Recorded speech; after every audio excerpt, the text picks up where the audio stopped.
नमस्कार साथियों, आपका स्वागत है सर्वे न्यूज में। वहीं हरियाणा विधानसभा चुनाव को लेकर ओपिनियन पोल जारी हो गए। इस बार हरियाणा में कौन सी पार्टी की सरकार बनेगी?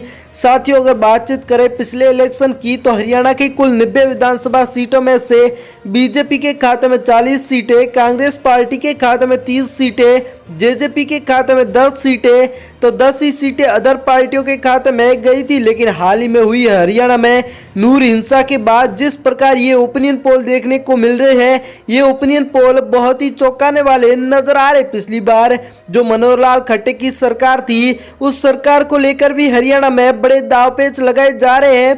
क्या हरियाणा में इस बार कांग्रेस पार्टी अपनी सरकार बना पाएगी या नहीं? हरियाणा के साथ ही साथ महाराष्ट्र में भी चुनाव होने वाले। आप महाराष्ट्र को लेकर भी ओपिनियन पोल जानना चाहते हो तो हमारे सर्वे न्यूज पर सभी राज्यों को लेकर ओपिनियन पोल हाजिर है साथियों। साथ ही साथ बता दें, अब लोकसभा चुनाव को लेकर भी बड़ी पैमाने पर तैयारियां होती हुई नजर आ रही है। आज के ओपिनियन पोल के मुताबिक हरियाणा में चाहे आज चुनाव हो या फिर अगले साल चुनाव हो, कौन सी पार्टी बारी नजर आ रही? पंचकुला जिला जिसमें कुल 2 विधानसभा की सीट है, एक एक सीट पर बीजेपी व कांग्रेस दोनों पार्टियों के मध्य कड़ी टक्कर बताई जा रही है। तो अदर पार्टियां 0 पर। अंबाला जिला जिसमें कुल 4 विधानसभा की सीट है, जिनमें से बीजेपी के खाते में 1 सीट है, वहीं कांग्रेस पार्टी के खाते में 3 सीटें, जेजेपी व अदर पार्टियां 0 पर ही नजर आ रही। बढ़ते यमुनानगर की ओर जिसमें कुल 4 विधानसभा की सीट है, जिनमें से 1 सीट बीजेपी के खाते में, 2 सीटें कांग्रेस पार्टी के खाते में,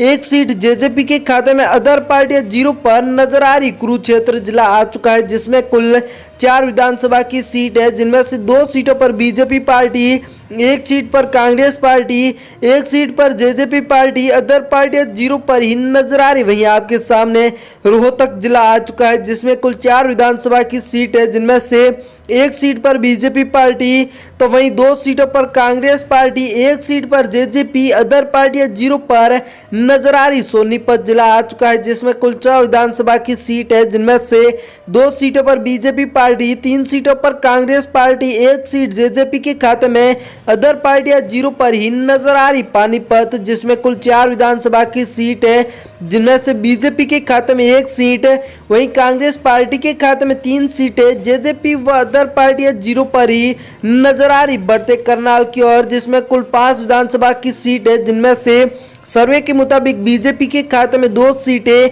वहीं कांग्रेस पार्टी के खाते में 3 सीटें, जेजेपी व अदर पार्टियां 0 पर। केठल जिसमें कुल 4 विधानसभा की सीट है, यहाँ पर चारों पार्टियों के मध्य 1-1 सीट पर टक्कर बताई जा रही है। 1 सीट बीजेपी के खाते में, 1 सीट कांग्रेस के खाते में, 1 सीट जेजेपी के खाते में, तो 1 ही सीट अदर पार्टियों के खाते में। बात करें साथियों झज्जर जिले की तो झज्जर में कुल 4 विधानसभा की सीट है, बीजेपी के खाते में 1 सीट, कांग्रेस पार्टी के खाते में 2 सीटें, 1 सीट अदर पार्टियों के खाते में, जेजेपी 0 पर ही नजर आ रही। भाई बात करें अगर भिवानी की तो भिवानी में कुल 4 विधानसभा की सीट है, जिनमें से सर्वे के मुताबिक यहाँ पर भी बीजेपी, कांग्रेस, जेजेपी व अदर पार्टियों के मध्य 1-1 सीट पर कांटे की टक्कर बताई जा रही है। बढ़ते अगले जिले की ओर जिंद आ चुका है जिसमें कुल 5 विधानसभा की सीट है, जिनमें से 2 सीटें बीजेपी के खाते में, तो 3 सीटें कांग्रेस पार्टी के खाते में, जेजेपी व अदर पार्टियां 0 पर ही नजर आ रही। वहीं बात करें फतेहाबाद की तो कुल 3 विधानसभा की सीट है,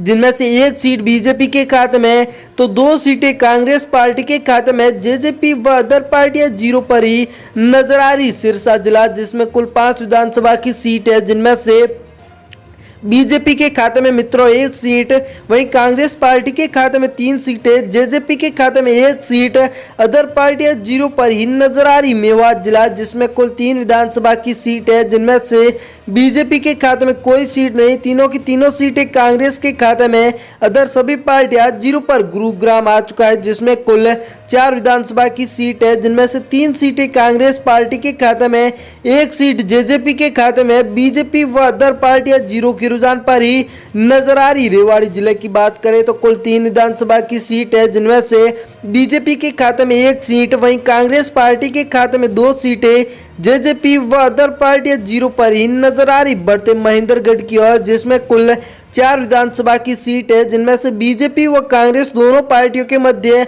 2-2 सीटों पर कड़ी टक्कर बताई जा रही है, तो अदर सभी पार्टियां 0 पर ही नजर आ रही। हिसार जिला, जिसमें कुल 7 विधानसभा की सीट है, जिनमें से बीजेपी के खाते में 4 सीटें, तो कांग्रेस पार्टी के खाते में 2 सीटें, 1 सीट जेजेपी के खाते में, अदर पार्टियां 0 पर ही नजर आ रही। पलवल जिला, जिसमें कुल 3 विधानसभा की सीट है, जिनमें से बीजेपी के खाते में 1 सीट, वहीं कांग्रेस पार्टी के खाते में 2 सीटें, जेजेपी व अदर पार्टियां 0 के रुझान पर ही नजर आ रही। फरीदाबाद जिला, जिसमें कुल 6 विधानसभा की सीट है, जिनमें से बीजेपी के खाते में 3 सीटें, तो कांग्रेस पार्टी के खाते में 2 सीटें, 1 सीट जेजेपी के खाते में, अदर सभी पार्टियां 0 पर नजर आ रही। सर की दादरी, जिसमें कुल 2 विधानसभा की सीट है, यहाँ पर 2 सीटों पर बीजेपी व कांग्रेस दोनों पार्टियों के मध्य मित्रों कड़ी टक्कर बताई जा रही है, तो अदर पार्टियां 0 पर ही नजर आ रही है। आप अगर हमारा वीडियो हरियाणा से देख रहे हो तो आपसे एक निवेदन है कि आप बताना जरूर कि इस बार हरियाणा में कौन सी पार्टी की सरकार बनेगी, क्योंकि हम भी चाहते हैं कि साथियों मित्रों कि हमें भी पता चले कि हमारी जनता क्या चाहती है, कि कौन सी पार्टी की सरकार बननी चाहिए, कौन सी पार्टी की सरकार बने तो वो हरियाणा के लिए सही है, वो कौन सी पार्टी हरियाणा के लिए एक गलत निर्णय लेती हुई नजर आ रही है। आपके अनुसार आप बताना जरूर, हमने हमारे ओपिनियन पोल आपके सामने पेश किए।